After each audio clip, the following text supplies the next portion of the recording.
The great hall of the Zarethian palace glittered with gold, crystal, and firelight. Every wall shimmered with alien silks, and every corner was filled with nobles wearing crowns and jewels worth more than a human city. The scent of rare flowers and burning incense hung heavy in the air at the center.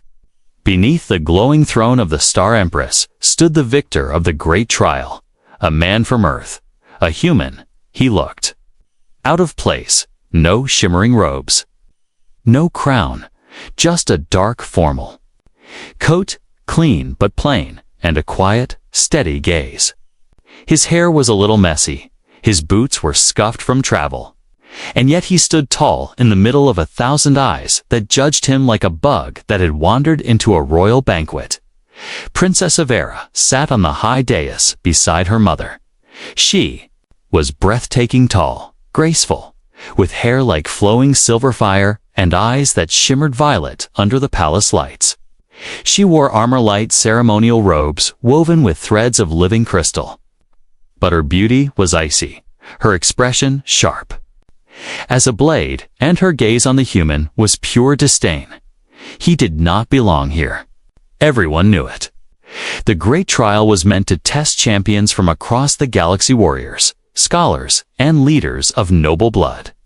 No one expected a low-born human envoy to win. No one thought he could even survive the first round.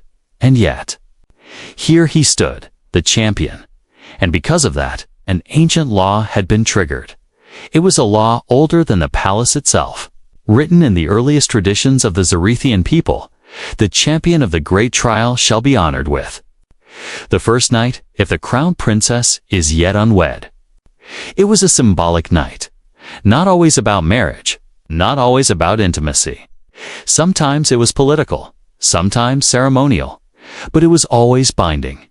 The victor was given a night in the royal chamber, and afterward the royal family would honor them publicly.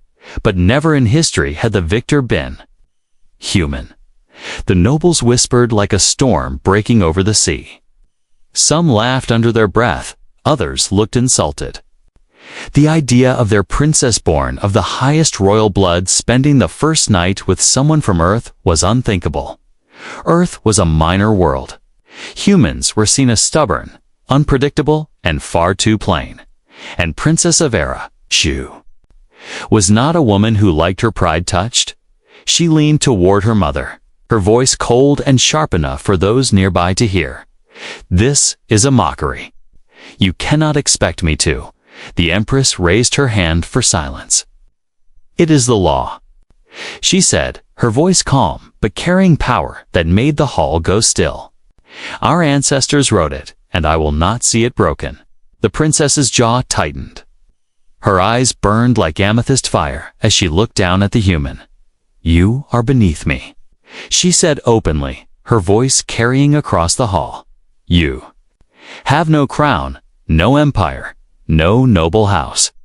Your people are children in the galactic stage. Why should I grant you what has been denied to princes and warlords far greater than you?" Gasps rippled through the crowd. The insult was deliberate, a knife meant to humiliate him before the galaxy. The human did not flinch. He simply bowed slowly, deliberately, not the way a servant bows, but the way a swordsman might bow to an equal before a duel. And when he straightened, he met her eyes without fear. "Because," he said softly, "I won the right." The words were simple, but the way he said them, steady, unshaken, made the hall go silent. Princess Avera's lips pressed into a thin line. She was used to fear. She was used to awe. But this human gave her neither. For a moment, something flickered in her eyes, confusion, perhaps, or the faintest spark of curiosity, but it was gone as quickly as it came. She turned away sharply, signaling the end of the public ceremony. The courtiers began to talk again, louder now, their voices buzzing with speculation. Some whispered that the human would never survive the night that the princess had ways of making unwanted guests disappear. Others wondered if this was some hidden strategy from Earth, a way to force their way into Zarethian. politics through tradition. The human ignored them all, as guards led him toward the royal guest quarters. He felt the weight of every gaze in the hall. He knew he was not welcome here. He knew the princess despised him, and yet, he could not shake the strange feeling that tonight would be more dangerous and more important than any battle he had fought in the great trial in the shadows. Above the hall, high in the lattice of silver beams, a pair of old eyes watched him go. The watcher, a scarred Zarethian palace guard who had served 3 rulers, smiled faintly to himself. "Let's see," he murmured, "if the human is as clever as he is lucky." Because in the palace of the Star Empress, the first night was not always an honor. Sometimes 'twas a test. And sometimes it was a trap. The human's new quarters were beautiful in a way that made him feel uneasy. The guest room was larger than any home he had ever owned on Earth. The walls shimmered with soft blue crystal, glowing faintly in the dim light. The bed was carved from living wood that still breathed faintly, its surface covered in silver thread sheets. A fountain in the corner trickled with clear water that smelled faintly sweet. It should have been peaceful, should have felt like a reward. But the silence in the room wasn't warm, it was watchful. He stepped to the window and looked out. The palace grounds stretched far below, lit by torchlight and lined with gardens that seemed to float in the air. Guards in ceremonial armor patrolled the walls, moving like clockwork. Somewhere out there, he thought, someone was already making plans for him, plans that had nothing to do with tradition, and everything to do with removing him before dawn. A faint knock on the door broke his thoughts. He turned, expecting a servant. Instead, the door creaked open just enough for a shadow to slip inside. The figure was lean, wrapped in a dark cloak, moving with the silent precision of someone who knew the palace better than anyone else. The hood fell back, just enough for him to see a face, an older man, Zarethian, with skin like pale stone and eyes sharp as a hawk's. "You shouldn't drink the wine tonight," the man said without introduction. The human didn't move. "And you are?" "A friend," the man replied, glancing toward the door as if expecting someone to overhear. "One of the few you have here." The human studied him. He had the stance of a soldier, the faint scars of a fighter, and the way his eyes kept scanning.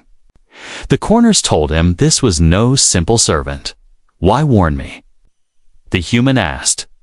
"Because I don't like cowards," the man said simply. "And those who will come for you tonight, they are the worst kind." The human's jaw tightened. "You mean assassins?" The older man nodded once. "The princess does not want you here. That much is true, but her enemies, they want something worse. If they kill you before the first night, it will dishonor her, and the blame will be hers alone. It will weaken the crown. That is what they want." The human let the words sink in. This was no simple political insult. This was a war being played in whispers and shadows, and he had just been thrown into the middle of it. "Why? Tell me this instead of the princess," the human asked. The older man gave a small, almost bitter smile. "She would not listen. Not to me, and certainly not to you." The human leaned back against the wall, crossing his arms. "So, what's your advice?" The man's eyes narrowed. "Stay alert. Trust no one. And if the princess summons you before the appointed hour, be ready to defend yourself." With that, the man slipped back into the shadows and was gone, leaving the faint scent of cold metal in the air. The human stood there for a long moment, listening to the silence again. This time, it didn't just feel watchful, it felt like it was breathing around him. Hours later, the palace grew quieter. Outside his window, the torchlight burned low. The guards moved slower now, their patrols more relaxed. A sudden, faint sound caught his ear, like the whisper of cloth sliding against stone. He turned just in time to see a movement in the corner of the room. Something or someone had slipped in through the far wall. The human didn't think. His hand went to the small dagger hidden under his coat, and he stepped sideways, keeping the bed between him and the intruder. A figure in black armor, face masked, crouched low like a predator. The blade in their hand gleamed faintly in the crystal light. For a moment, the intruder didn't move. They were studying him, judging the best way to kill him. The human smiled faintly. "You're late," he said. That one sentence seemed to throw the intruder off balance. In that pause, the human moved, grabbing the nearest object, a heavy crystal vase, and hurling it at the figure. The assassin dodged, but it gave him just enough time to close the distance and knock the blade aside. The fight was quick, but brutal. The assassin was faster, but the human was stronger, using every ounce of training he had. A knee to the stomach, an elbow to the jaw, and finally, he slammed the intruder against the wall, ripping off the mask. It was a young Zorethian woman, eyes wild with fury. "Who sent you?" he demanded. She spat at his feet. "You won't live to see the dawn." Before he could press further, a sharp sound came from the Dora signal whistle. The assassin twisted free and dove out the window. Vanishing into the darkness below, the human stood there, chest heaving, the echo of the fight still ringing in his bones. He didn't sleep the rest of the night. In the morning, when the palace servants came to summon him for the official banquet, he was already awake, sitting by the window, watching the sun rise over alien skies. Somewhere in the palace, a Princess Avera was likely still thinking about how she would endure the first night with him. She didn't know that before it even began. Someone had already tried to make sure it never happened. By evening, the palace glowed like a jewel in the alien dusk. The banquet was set in the Hall of Moons, a vast chamber with a glass ceiling that reflected the 2 silver moons of Zorethia. Above, tables stretched from one end of the hall to the other, heavy with exotic foods, some still steaming, others glowing faintly from alien spices. The human walked in under the watchful eyes of the royal guards. He had been given formal attire, dark tunic with silver thread running along the cuffs, and a small emblem of the great trial's victory pinned to his chest. It wasn't armor, but it was enough to make him look less like an outsider. The moment he entered, the room fell quieter. Every noble in the hall turned their head toward him, some with polite smiles, others with open disgust. Conversations dropped. 2 murmurs, like waves hitting a distant shore at the far end of the hall. Princess Avera sat at the high table beside her mother, the Empress. A crown of living crystal rested on her silver hair, catching the light of the moons above. Her face was calm, but her eyes tracked him with the sharpness of a hawk, deciding if its prey was worth the trouble. The human was led to a seat at the same high table, only 3 chairs away from the princess. It was close enough for him to hear her when she spoke softly to those beside her. "This is a waste of time," she murmured to her cousin. "Let him eat his food, drink his wine, and leave before midnight." The cousin laughed under his breath, but it wasn't a kind laugh. The first course was served platters of meat from sky beasts, bowls of crystal fruit that shimmered with a faint inner glow, and bread baked with fragrant green herbs. Servants moved gracefully between the tables, filling goblets with a deep golden wine that smelled faintly of honey and spice. The human accepted the goblet, but didn't drink immediately. He noticed something odd. His wine caught the light in a way the others didn't. It seemed thicker. And when the servant set it down, the man's hand trembled slightly. Years of surviving dangerous situations had taught him one thing: never ignore small details.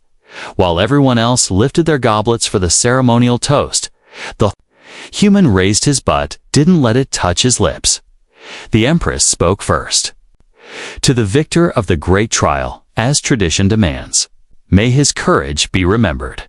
May his courage be remembered." The hall echoed. The human smiled faintly, then lowered his goblet, and poured the wine slowly onto the marble floor. A soft gasp rippled through the nearest guests. Wine this rare was worth more than a starship's engine, and he had just spilled it without hesitation. The princess's cousin leaned forward, frowning. "What are you doing, human?" The human met his gaze. "Where I come from, we don't drink when the cup smells of lies." For a heartbeat, the entire table went still. Then, from the far side of the room, a noble woman shifted in her seat, eyes darting away. The faintest smirk tugged at the corner of the human's mouth because he had seen that same noble woman. Watching him too closely earlier in the day, Princess Avera's expression didn't change much, but her fingers tightened, slightly on the stem of her own goblet. She didn't drink either. The banquet continued, but the air had changed. Conversations were shorter. Glances were sharper. And the human knew he had just sent a message he wasn't an easy mark. Halfway through the meal, music began to play. A slow, haunting melody from a stringed instrument that shimmered with light as it was played. Nobles rose to dance in the open space between tables, their long robes swirling like waves in the ocean. The human remained seated, but he could feel eyes on him from all directions. He kept his breathing calm, his hands relaxed. Then, unexpectedly, Princess Avera spoke to him. "You insult my court when you reject the toast," she said quietly, her tone smooth but cold. He looked at her, unblinking. "If someone had poisoned your wine tonight, would you drink it for the sake of manners?" Her eyes narrowed slightly. "You think someone would dare?" "I don't think," he said evenly. "I know." For a moment, her gaze searched his. Face testing, probing, as though trying to decide if he was bluffing. But there was no fear in his eyes, no hesitation, only certainty. She said nothing more. But she didn't drink from her goblet again. When the banquet finally ended, the nobles drifted away in pairs and small groups, whispering. Some looked at the human with open hostility now. Others, with something closer to respect, as he stood to leave. The older man from the night before, the one who had warned Hemo, peered briefly in the crowd. Their eyes met, and the man gave the faintest nod before vanishing again. The human had the uneasy feeling that tonight's danger wasn't over. Later, as the guards came to escort him toward the princess's chambers for the ceremonial first night, the human caught sight of her waiting in the hallway. "You think yourself clever," she said in a low voice. "But cleverness will not save you here." He stepped closer until they were almost face to face. "Neither will arrogance." For the first time, she didn't look away. For the first time, there was something in her expression that wasn't pure disdain. But whatever it was, it vanished as the chamber doors opened behind her, swallowing them both into the next step of a tradition neither fully trusted. The chamber doors closed behind them with a deep, final sound. It was not the slam of anger, but the slow, heavy thud of a room sealing itself away from the world. The princess's quarters were unlike anything the human had ever seen. The walls curved like the inside of a pearl, glowing softly with their own light. Delicate curtains of woven crystal hung from the ceiling, swaying slightly as though touched by an invisible breeze. The air was warm and scented with something, faintly floral, but sharper like the smell of rain on alien stone. Avera walked ahead of him without looking back, the long silver folds of her gown brushing the smooth floor. She stopped near a tall window that overlooked the endless gardens of the palace, her figure outlined by the moonlight pouring in. "You don't speak unless I ask you to," she said finally, her voice cold but not loud. "You don't touch anything, and you don't drink the wine," he finished for her. Her head turned sharply, eyes narrowing. "You think I would poison you?" He met her gaze. "I think someone already tried, twice. For the first time that night, something flickered in her face, not guilt, but a flash of calculation. As if she were measuring whether to dismiss him or demand proof. He walked toward the center of the room, keeping his movements slow and deliberate. If I'm wrong, then I live. If I'm right, then someone in your palace wants this first night to end before it begins. Avera studied him, silent. She had grown up in a world where words were weapons and silence was armor. Most men in his position would have been nervous, fidgeting, stumbling over their speech. But this human. He stood there as though he had been in dangerous rooms all his life. "Why are you here, really?" she asked suddenly. "I won the right," he said simply. "That's not what I asked." Her voice was sharper now. "Humans don't compete in the great trial. Your people don't seek titles or royal favor here. And yet, you appeared. You fought, and you won. Was it ambition? Politics? Or are you just too stubborn to know when you don't belong?" He didn't answer right away. Instead, he moved to the low table in the center of the chamber, where a tray of fruit and wine sat, untouched. Without breaking eye contact, he picked up one of the crystal fruits, rolled it in his palm, and set it down again. "I came," he said, finally, "because people like me don't usually get the chance to stand in rooms like this. And when we don't waste it." Her expression didn't soften, but she tilted her head slightly. As though this answer was not what she had expected, they stood there in silence for a while. The only sound, the faint hum of the living walls. Finally, she walked toward him. She moved with the grace of someone trained since childhood to be watched, every step measured and perfect. But there was an edge to her movement, now attention, that didn't come from elegance, but from something closer to challenge. "You carry yourself as if you're not afraid," she said. "I'm not." "Why?" He looked at her for a long moment. "Because fear is what they want from me. If I give it to them, I've already lost." Her lips pressed together, not in anger this time, but as though she were hiding a thought she didn't want to share. A faint knock came from the far side of the chamber. Avera's eyes flicked toward the sound, but she didn't call for the door to open. Instead, she crossed the room and pressed her palm to a glowing panel in the wall. The panel shimmered, revealing a hidden compartment. Inside was a small dagger luggant. Ceremonial, but still sharp enough to kill. She held it out to him. "Take it," she said. He raised an eyebrow. "A gift? A warning," she replied. "If you are attacked tonight, don't hesitate." He accepted the weapon, weighing it in his hand. The balance was perfect, the hilt cool beneath his fingers. "Who do you expect will attack me?" He asked. Her gaze was steady. "If I knew that, you wouldn't still be standing here." They moved to opposite sides of the room after that. The night stretched on, heavy with silence. He sat on the edge of a low bench, watching the moonlight shift across the pearl-like walls. She stood by the window, looking down at the gardens, though he suspected she was watching the shadows for movement. At one point, she glanced over her shoulder. "I don't like you," she said plainly. He smiled faintly. "I don't need you to like me." "Then, what do you want?" He didn't answer right away. Instead, he rested the dagger on his knee and leaned back to see what happens when the princess, who thinks she knows everything, realizes she doesn't. Her eyes lingered on him for a moment longer, and then she turned back to the window. Outside, somewhere deep in the palace gardens, a faint sound echoed a sharp, metallic chime. She stiffened instantly. "What is it?" he asked. She didn't answer, but she moved away from the window and toward the table, her hand brushing the hilt of a second dagger hidden in her gown. "Stay ready, human," she said quietly. "The first night has just begun, and so has the real test."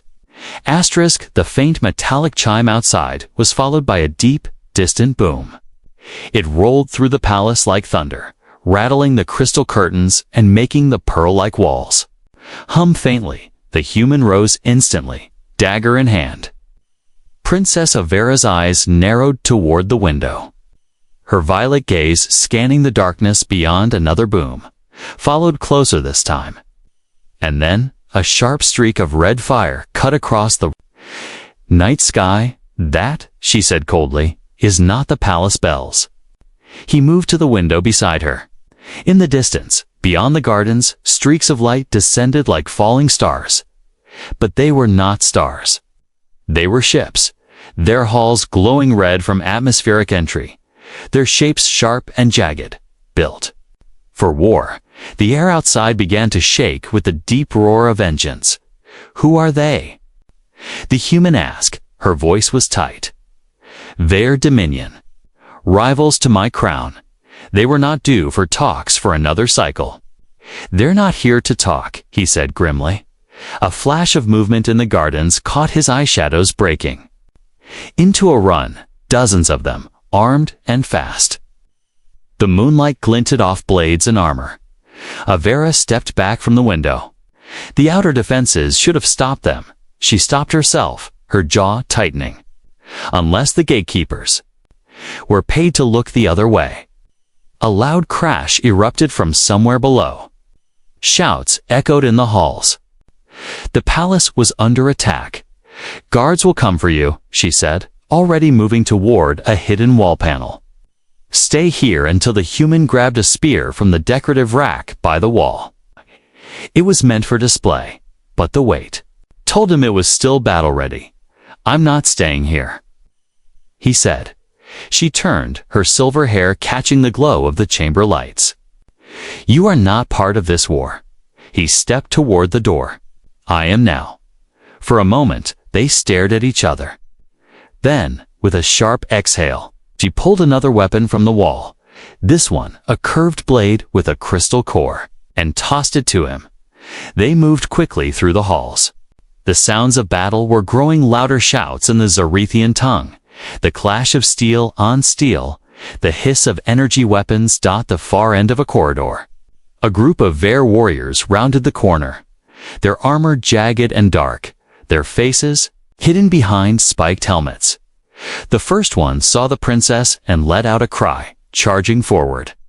The human stepped in front without thinking, his spear sweeping in a clean arc that caught the warrior across the chest plate and sent him sprawling. Avera's eyes flicked toward him briefly, not in gratitude, but in reassessment. Two more came at once. The human pivoted, blocking a downward strike with the shaft of the spear, then kicking the attacker back. The second lunged for Avera, but she moved like lightning, her blade flashing in the dim light as she cut the man down with a single, precise strike when the last one fell. The hall was silent except for the faint hum of the pearl walls. You fight like you've done this before, she said. Surviving isn't new to me, he replied. They pressed on toward the grand stairway that led to the lower palace. From here, they could see chaos erupting in the gardens, royal guards locked in combat with the Ver. The air filled with the metallic clang of weapons and the sharp crack of energy bolts. Above, the sky was now full of enemy ships, their red hulls glowing as they descended into formation. The human gripped the spear tighter. They're coming in fast. Avera scanned the battlefield below. They'll go for the throne room. If they take my mother, the war is over before it begins. Then we don't let them, he said. They descended into the fight. The palace gardens, once peaceful and beautiful, were now a storm of battle. Fragments of crystal statues lay shattered on the ground, and fountains had been turned red with blood. The human moved through the chaos like he belonged in it, blocking a blade here, striking an enemy there, using the spear's reach to keep attackers away from Avera. She fought beside him with lethal precision, her blade moving in arcs of silver light. At one point, an enemy soldier broke through the line and charged straight for her. Without thinking, the human stepped in front, taking the strike across his shoulder. The pain was sharp and hot, but he pushed through, driving the butt of the spear into the attacker's helmet and sending him crashing to the ground. Avera's eyes widened for just a second. "You took a blow meant for me." "You're welcome," he said with a faint smirk, even as blood ran down his arm.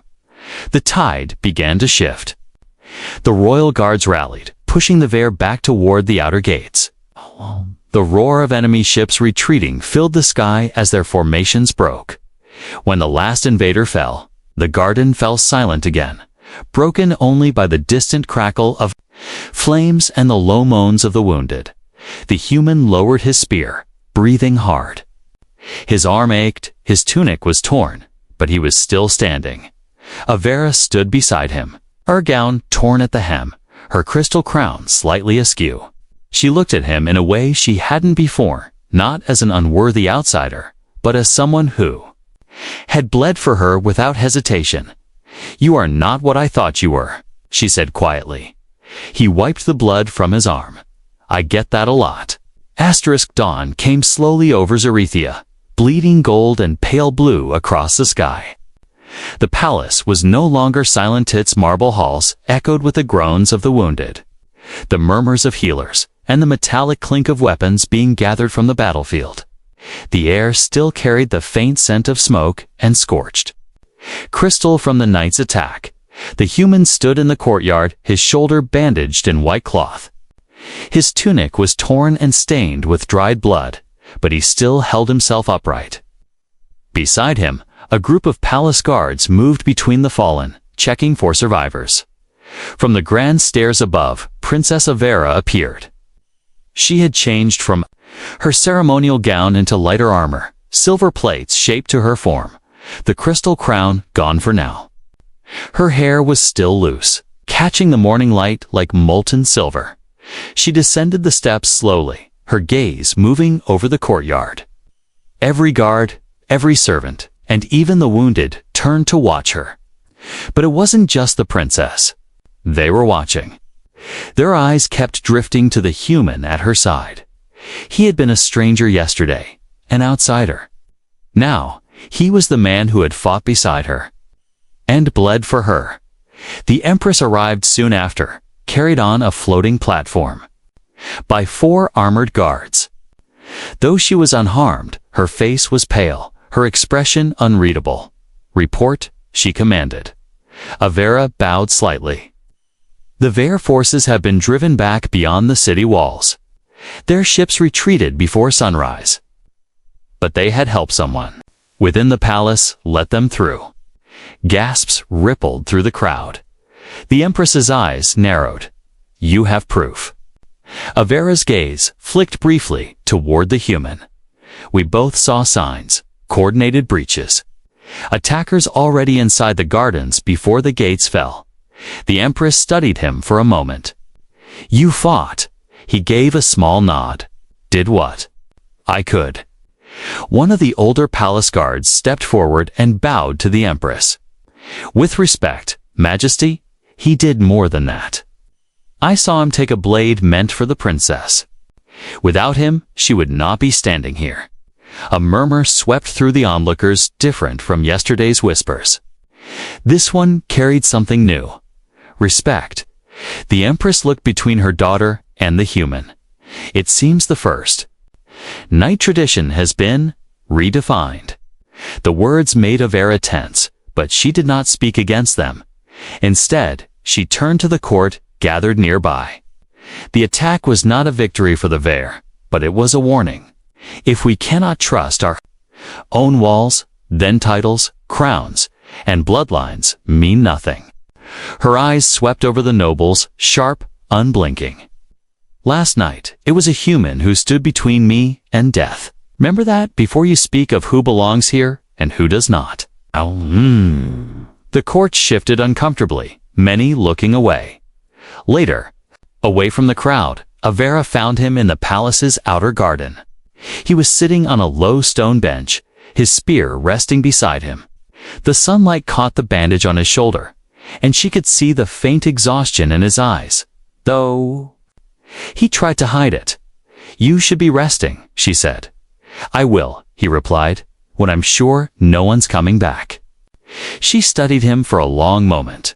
"Why did you do it?" "Do what?" Step in front of that blade. You barely know me. We don't like each other. And yet, he cut her off with a faint smile. You were there, I was there, and someone was trying to kill you? That's all the reason I needed. Her lips parted slightly, as though she wanted to argue, but she closed them again. Instead, she sat beside him. I misjudged you, she admitted quietly. He glanced at her. You wouldn't be the first. They sat in silence for a while, listening to the distant sounds of the city waking beyond the palace walls. The morning air was cooler here, carrying the faint scent of the flowers that lined the garden path.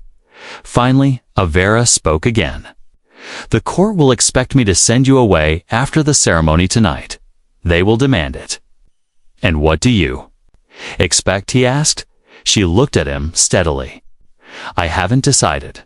For a princess raised in a world of political certainty, the admission was almost shocking. But her voice carried no shame, only thoughtfulness. You should know. She continued, the ones who let the Veer in.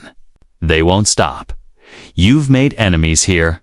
Some will hate you more now that you've earned respect. He smirked faintly.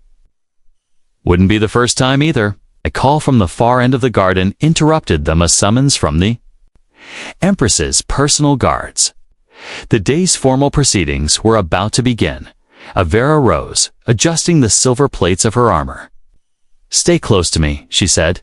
The human stood, picking up his spear. Always, for a moment, their eyes held. There was no contempt now, no open hostility. There was still caution, but something else too. Something that hadn't been there before last night's battle. And as they walked back toward the palace, together, the watching guards didn't whisper this time. They saluted. By evening, the palace was ready for the first night's closing ceremony. The Hall of Stars had been prepared, its domed ceiling reflecting the constellations above. Each point of light flickering like it hung in the real sky. Long tables lined the edges, but tonight there was no feast. This was about politics, not celebration. The nobles filled the hall in rows, their shimmering robes and jeweled crowns glinting under the light. Whispers floated through the air, sharp as blades. Every pair of eyes turned toward the human as he entered. Walking between the columns under the watchful gaze of the guards, he wore the same simple, dark coat from the great trial's victory. Freshly cleaned, but still plain compared to the glitter of the court. If the nobles hoped it would make him look small in their eyes, they were wrong. He walked with the same calm stride he'd shown in the trial arena. At the far end of the hall, on the high dais, Princess Avera stood beside her mother. She was once again in full ceremonial robes, the living crystal crown catching the light with every breath. Her expression was unreadable. The human stopped at the base of the dais. The Empress rose slowly, her voice carrying across the hall. By the law of our ancestors, she said, the champion of the great trial has been granted the first night. The night has passed. It is now the right of the crown princess to speak the final word on whether the bond stands or ends. The hall went silent.